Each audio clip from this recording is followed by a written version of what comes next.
오늘은 베드로전서 2장 13절에서 17절의 말씀으로 세상 권력에 대하여 라는 제목으로 함께 말씀을 나누려고 합니다. 베드로는 오늘 본문 바로 앞부분입니다. 오늘 본문 바로 앞부분에서 이 땅의 삶이 믿는 애들에게는 나그네의 삶과 같은 것이라고 가르쳤습니다. 한번 읽어보시면 바로 아실 겁니다. 말 그대로 지나가는 삶이고 최종적인 목적지는 따로 있다는 것이죠. 그렇다면 어차피 지나가는 곳이고 목적지는 따로 있는데 내가 하고 싶은 거 다 하면서 그냥 막 살아도 되는 것 아닌가요? 어차피 이쪽은 지나가는 곳이니까.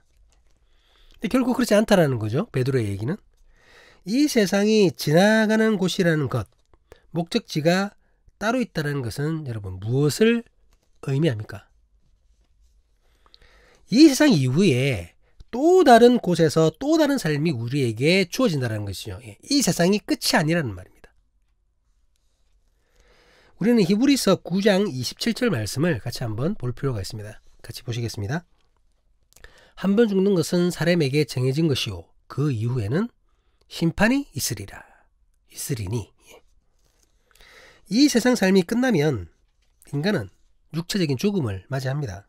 그런데 그 육체적인 죽음이 끝이 아니라는 것이죠. 그 후에는 반드시 심판이 있다는 것입니다. 심판. 히브리서 9장 27절의 이 심판은 크리시스라는 헬라어를 사용하고 있습니다. 이 단어의 뜻은 결정을 의미합니다. 결정을 의미하는 단어죠. 재판을 하게 되면 여러분 판사가 판결을 하잖아요. 판사가 판결을 합니다. 그 판결에서 유죄냐 무죄냐가 어떻게 됩니까? 결정되는 거죠. 결정됩니다. 그리고 그 결정에 따라 그 사람이 교도소로 갈 수도 있고 아니면 자유의 몸으로 다시 세상 밖으로 나올 수도 있게 되죠. 그것을 결정한다는 겁니다. 죽음 이후에 새롭게 주어진 삶이 이와 같다라고 지금 히브리서는 얘기하고 있는 겁니다. 육체의 삶은 끝이 났지만 영혼의 삶이 기다리는 겁니다. 심판을 통해 영혼의 삶이 어디서 이루어질 것인지가 결정된다라는 얘기죠. 이 심판을 통해 누군가는 어두움으로 떨어질 것이고 누군가는 빛으로 나아가게 될 것입니다. 우리는 이 심판이 누구에 의해서 어떤 기준으로 진행되는지를 너무나 잘 압니다. 믿는 우리는 너무나 잘 알고 있죠. 인간의 육체적 죽음 이후에 창조주 하나님께서 우리의 믿음을 기준으로 심판하실 것입니다. 믿음의 사람들은 하나님의 나라에서 주님과 영원히 함께할 것입니다. 하지만 마지막까지 하나님의 사랑을 외면한 이들은 바깥 어두운 데로 쫓겨나 슬피 울며 이를 갈게 될 것입니다. 그렇다면 이것은 이제 우리 믿는 자들이 알고 있는 우리가 믿고 확신하는 그 기준인데 그렇다면 인간의 믿음은 어떻게 알 수 있습니까? 그 사람이 믿음이 있다 없다? 그걸 어떻게 알 수 있나요? 그 믿음으로 천국에 갈 것인지 아니면 그 믿음은 가짜라 어두운 곳으로 쫓겨나서 슬피 이를 갈 것인지 어떻게 아느냐 말입니다. 하나님을 향한 믿음이 있고 없고가 어디서 어떻게 나타나는 것입니까? 여러분 그 믿음은 이 세상 삶에서 드러나는 겁니다. 내 마음만으로 품고 있다고 되는 게 아니죠. 이 세상에서의 삶을 통해 내가 믿음이 있는 사람이라는 것, 하나님의 말씀을 따르고 주의 뜻을 이루려는 사람이라는 것이 증명되는 것입니다. 그렇기 때문에 그리스도인들에게 이 세상에서의 삶은 너무나도 중요합니다. 아까서도 말했지만 결코 막 살아서는 안 된다는 거죠. 오히려 모든 일에서 하나님의 뜻을 찾고 하나님의 영광이 드러나도록 최선을 다해 살아야 하는 것입니다. 그렇기에 베드로는 자신의 서신을 통해 세상을 살아가는 믿음의 사람들을 이야기합니다. 믿음의 사람들이 세상 속에서 어떤 삶을 살아야 하며 세상 사람들에게 어떤 모습을 보여야 하는지를 가르칩니다. 오늘 본문에서는 국가라는 제도에서 세상 권력을 향한 그리스도인들의 자세를 설명합니다. 여러분, 우리의 진정한 왕은 예수님이시잖아요. 믿으십니까? 예. 그리고 우리의 소망은 하나님의 나라에 있죠. 천국에 있습니다. 그렇다면 이 땅에서의 제도적인 국가와 권력에 대해서는 우리에게 아무런 책임이 없습니까? 상관이 없나요? 어차피 천국 갈 것인데 세상의 법과 질서는 나와 아무런 상관이 없는 것이 맞지 않나요? 이에 대한 대답은 앞서도 말했던 것처럼 그렇지 않다라는 거죠. 결코 그렇지 않다라는 겁니다. 베드로는 비록 나그네의 삶을 사는 성도들이지만, 믿음의 사람들이지만, 그럼에도 이 땅의 국가와 권력자에 대해서 가져야 할 합당한 삶의 자세를 이렇게 설명합니다. 본문 13절, 14절 말씀입니다. 인간의 모든 제도를 주를 위하여 순종하되 혹은 위에 있는 왕이나 혹은 그가 악행하는 자를 징벌하고 선행하는 자를 포상하기 위하여 보낸 총독에게 하라. 먼저 베드로는 세상의 제도와 권력에 순종해야 한다고 말합니다. 세상의 제도와 권력에 순종하는 것은 세상의 제도와 권력을 인정한다는 것이죠. 이해되시죠? 인정하니까 우리가 순종하는 거잖아요. 역사의 흐름에 따라 발전해온 그 국가와 권력과 같은 이 제도를 인정한다는 거죠. 인간 삶에서, 그 사회에서 형성되어진 게 국가고, 그 국가가 형성되어지면서 생겨난 것이 권력이지 않습니까? 이것을 인정한다는 겁니다. 오랜 시간을 지나면서 인간 사회의 안정과 질서를 위해 구축되는 것들입니다. 이러한 것들을 결코 무시해서는 안 된다는 거죠. 왜냐하면 그 안에 하나님의 역사가 있기 때문이죠. 그런데 베드로는 모든 제도에 순종하는 이유를 무엇이라고 했습니까, 여러분? 뭐라고 했나요? 오직 주를 위하여, 오직 하나님을 위하여 했습니다.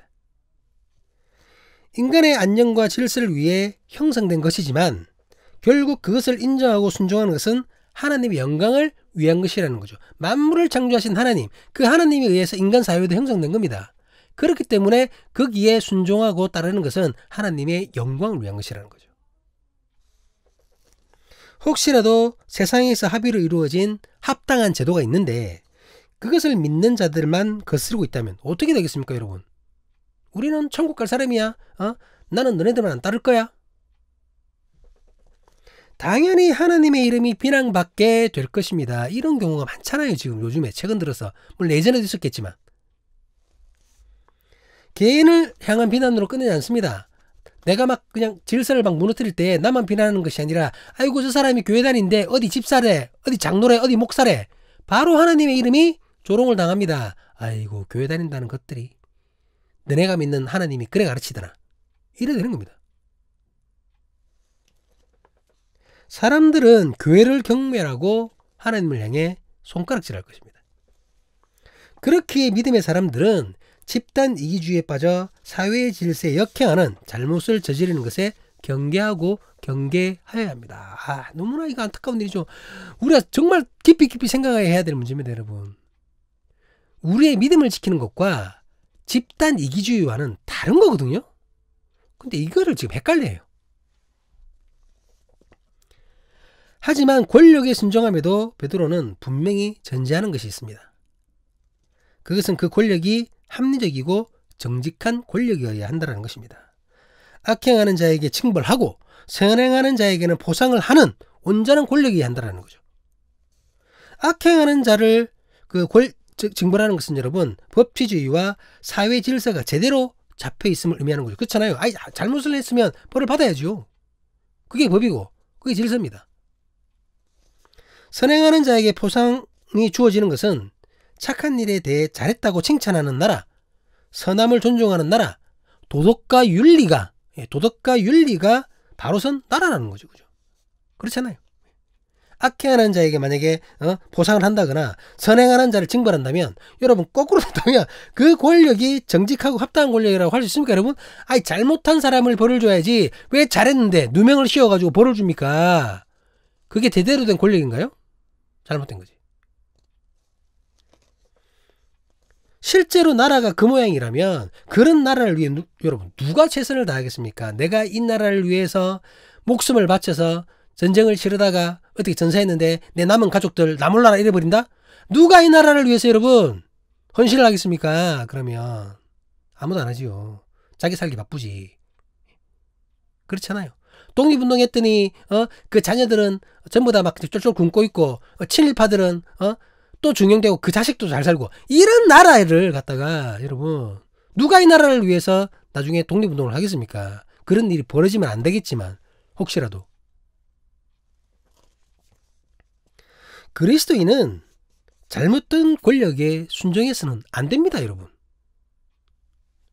잘못된 권력에 빌붙어서 그들의 악행에 그리스도인이 동참하는 것은 주님을 위한 것도 아니고 내 이웃을 향한 사랑도 아닙니다. 악행하는 권력에 빌붙는 것 자체가 바로 악행입니다. 내가 악행을 저지르는 거예요. 그들과 함께. 베드로는 믿음의 형제 자매들을 향해 세상에서의 선행을 강조하고 있습니다. 그런데 이 선행이라는 것은 세상 사람들도 선행으로 인정할 수 있는 것이어야 합니다. 아니, 우리만 좋다고 막 우리 본문 15절 한번 보도록 하겠습니다. 곧 선행으로 어리석은 사람들의 무식한 말을 막으시는 것이라. 무슨 말입니까, 여러분? 세상 사람들 보기에도 너무나도 확실한 선행, 그 선행이 이루어져서 비난하려는 그들의 입을 막아야 한다는 거죠. 사람들이 인정할 수밖에 없는 선한 행동으로 혹시라도 있을 억지스러운 주장에 책잡히지 않아야 한다는 것입니다. 그렇다고 여러분 이것이 세상 사람들의 눈치를 보며 살아야 한다는 말은 아니죠. 예, 그건 아닙니다, 여러분. 세상 사람들 중에도 여러분 무엇이 참되고 선이고 어떤 것이 악인지 이미 구분하지 못할 정도로 피폐해진 그런 이상한 인간들이 있습니다, 여러분. 판단하지 못하는 사람들이 있어요. 예? 막 점쟁이가 말하면 그게 맞는 줄 알고 막 쫓아다니는 사람들이 있습니다, 여러분. 혹시라도 있을 수 있는 사람들의 중상모략을 막 사제를 막기 위한 것이지 그렇다고 해가지고 올바른 판단도 하지 못하는 그 사람들의 눈치까지 보라는 얘기가 아니라는 겁니다. 애초에 트집 잡히고 흠이 될 만한 행동을 조심하라는 그 말을 하고 있는 것이죠. 그런데 오늘날의 교회는 오히려 성도들은 세상의 눈을 너무 의식하지 않고 있어서 문제입니다. 너무 의식하지 않아요. 오히려 세상이 잘못됐다고 가르쳐줘도 전혀 신경 쓰지 않습니다. 교회가 불법을 저지르고 교회가 잘못을 하고 교회가 세상도 안 하는 그 일을 갖다가 막 저지르고 있는데 그거 해서는 안 됩니다. 당신들 하나님 믿는 사람들이잖아요. 왜 그러세요? 하고 가르쳐주는데도 아니야 하나님 뜻이야 이러고 있습니다, 여러분. 저 사람들이 하나님의 일을 방해하는 거야 이런 말을 하고 있습니다. 세상 사람들이 하나님을 비난하기 이전에 이것은 하나님의 뜻이라고 얘기하면서 교회가 벌써 하나님을 범죄의 주동자로 만들어버립니다. 악행을 저지르고는 하나님께서 다 하신 것입니다. 아니 그러면 하나님이 그 악행을 주동하셨네? 범죄의 주도자, 예, 범죄의 수괴가 돼버리는 겁니다, 여러분. 그러면서 세상의 비판과 비난에 전혀 아랑곳하지 않습니다. 그저 자기들 뜻대로 원하는 대로 하고 싶은 대로 행하는 거죠. 결코 하나님의 뜻도 아닌 잘못을 저지르면서 하나님의 영광도 가리고 세상의 질서도 어지럽히는 것입니다. 어떤 그리스도인은 그러한 삶을 믿음으로 말미암아 하나님께 받은 자신의 그 자유라고 주장하는 사람도 있습니다, 여러분. 그걸 자유라고 얘기해요. 하지만 그런 주장은 여러분 주께서 믿는 자들에게 주신 자유, 그 자유에 대해서 그 뜻이 무엇인지를 전혀 이해하지 못하는 헛소리일 뿐입니다. 자유의 진짜 의미를 모르는 거예요. 베드로는 하나님의 영광을 위해서라면 그리스도인으로 그 주어진 자유마저도 포기할 수 있어야 한다고 강조합니다. 본문 16절 말씀입니다. 너희는 자유가 있으나 그 자유로 악을 가리는 데 쓰지 말고 오직 하나님의 종과 같이 하라. 믿는 자들의 자유는 죄로부터의 자유를 의미하는 것입니다. 그런데 이 말은 죄를 막 저질러도 된다는 얘기가 아니에요. 아무리 죄를 저질러도 예수 그리스도의 피로 말미암아 과거 현재는 물론 미래에까지 다 깨끗함을 얻었기 때문에 나는 이제부터 내 맘대로 막 살고 죄를 저질러도 돼, 이 말이 아니라는 겁니다. 죄로부터의 자유는 이제는 더 이상 죄의 노예가 될 필요가 없다는 얘기예요. 죄를 지을 필요가 없다는 겁니다. 이게 무슨 말이냐면 여러분 우리가 이 땅에서 잘 살려고 하다 보면 다른 사람들 위에 있어야 하잖아요. 내가 이익을 얻고 잘 사는 만큼 누군가는 손해를 보고 못 살 수밖에 없습니다. 그렇잖아요. 어떻게 다 잘 살 수가 있습니까? 이익을 보는 사람이 있으면 손해를 보는 사람이 있는데, 그러한 경쟁 구도 속에서 어떤 사람에게 상처를 주고 그를 짓밟기도 합니다. 아니 내가 다른 사람에게 상처를 받고 짓밟힐 수도 있죠. 그렇게 반복해서 서로가 서로에게 경쟁하듯이 그러다가 죄도 저지르고 불법도 저지르고 편법도 하고 그렇게 죄의 종이 되어간다는 겁니다. 하지만 믿는 사람들은 그럴 필요가 없다는 얘기예요. 그렇게 할 필요가 없다는 말입니다. 베드로의 말처럼 이 땅에서 그저 나그네일 뿐입니다. 하나님의 나라, 영원한 나라, 천국을 소망하며 그것을 향해 나아가는 사람들입니다. 그러니 이 땅에서 더 잘 먹고 잘 살려고 남을 짓밟을 이유가 없다라는 거예요. 무리할 필요가 없다라는 겁니다. 죄를 저질러서까지, 불법을 저질러서까지 내가 저 사람보다 잘 살려고 노력할 필요가 없다라는 겁니다. 그럴 필요 없어요. 남에게 상처를 주고 불법과 편법을 동원할 이유가 전혀 없습니다. 그저 지나갈 이곳이기에 죄를 지을 필요가 없고 죄에 붙잡혀서 살 필요가 없어요. 욕심 부려가며. 우리는 그리스도의 피로 말미암아 더 이상 죄를 안 지어도 되는 자유를 얻게 된 것입니다. 주님을 향한 믿음으로 그 믿음이 한결같다면 우리는 이미 천국이 허락된 이 땅이 아닌 천국을 소망하며 살아가는 사람들이기 때문입니다. 오히려 베드로는 믿는 자들에게 오직 하나님의 종과 같은 모습으로 세상을 살아가라고 얘기하죠. 종과 같은 모습이 뭐죠? 섬기라는 얘기잖아요. 자신의 자유함으로 스스로 종이 될 것을 공고하고 있습니다. 종의 마음으로 하나님께 하듯이 세상을 섬기며 살아야 한다는 말입니다. 그러한 섬김을 베드로는 이렇게 전합니다. 본문 17절 말씀입니다. 무사람을 공경하며 형제를 사랑하며 하나님을 두려워하며 왕을 존대하라. 먼저 모든 인간을 공경하는 것입니다. 공경하는 것은 그 존재를 존중하는 거거든요. 어떤 사람이 하나님을 믿고 안 믿고를 떠나서 그에 대한 존중이 있어야 한다는 겁니다. 믿는 사람들에게는 잘하는데 안 믿는 사람은 막 죄인 취급하고 악마 취급하고 이게 아니라는 거예요. 제가 오프라인에서, 그러니까 온라인 말고 지금처럼 오프라인에서 목회할 때 성도들에게 자주 부탁드렸던 말이 있습니다. 그것은 뭐냐면 저를 존경하지 말라는 거예요. 존경하지 말라고 했습니다.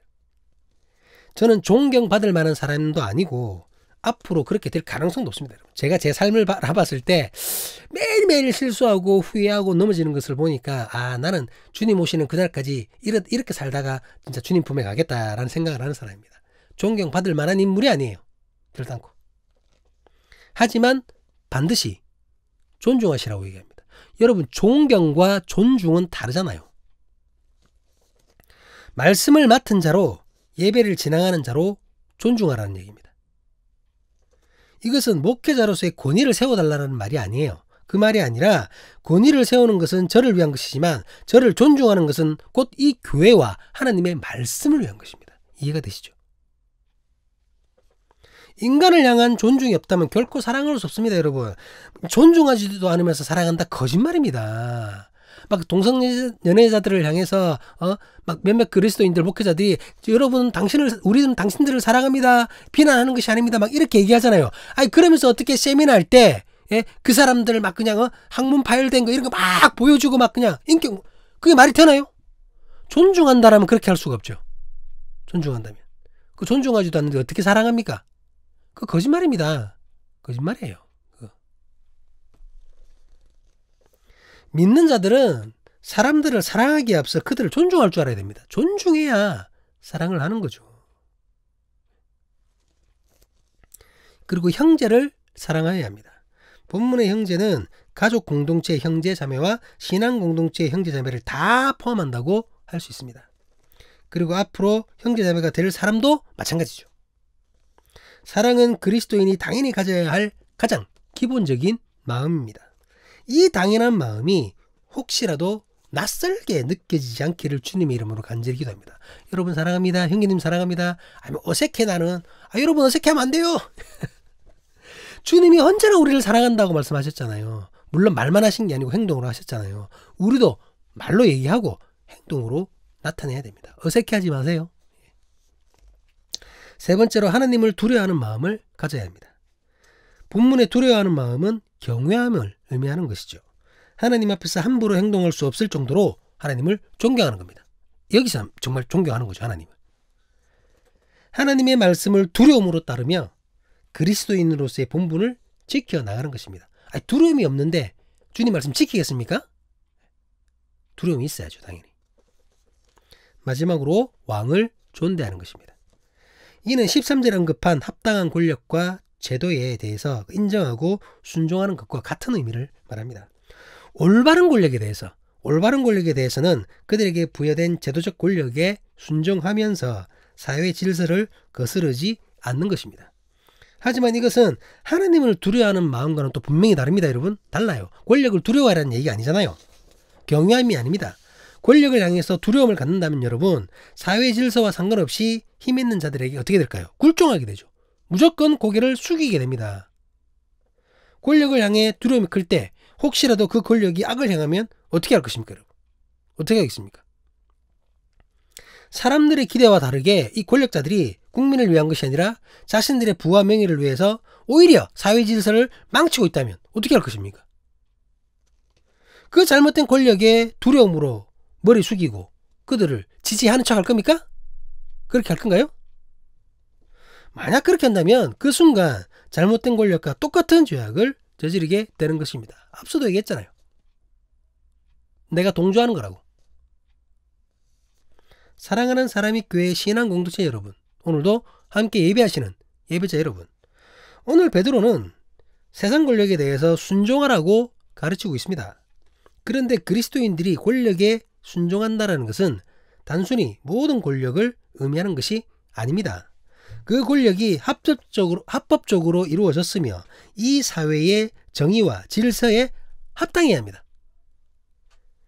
그런 권력에 순종하는 것이 많은 사람들에게 덕이 되는 것이죠. 그리고 그렇게 순종하며 사회 질서를 지키는 것으로 하나님께 영광이 되는 것입니다. 아무 권력이나 순종하는 게 아닙니다. 자, 만약 잘못된 권력이 세상을 어지럽힌다면 어떻게 해야 될까요? 그때도 그 권력에 우리가 순종해야 됩니까? 그걸 인정해야 될까요? 그렇지 않습니다, 여러분. 그렇지 않다는 겁니다. 구약의 선지자들이 했던 것처럼, 예수님께서 하셨던 것처럼 교회는 불의한 권력을 향해 진리를 외칠 수 있어야 됩니다. 잘못되었다고.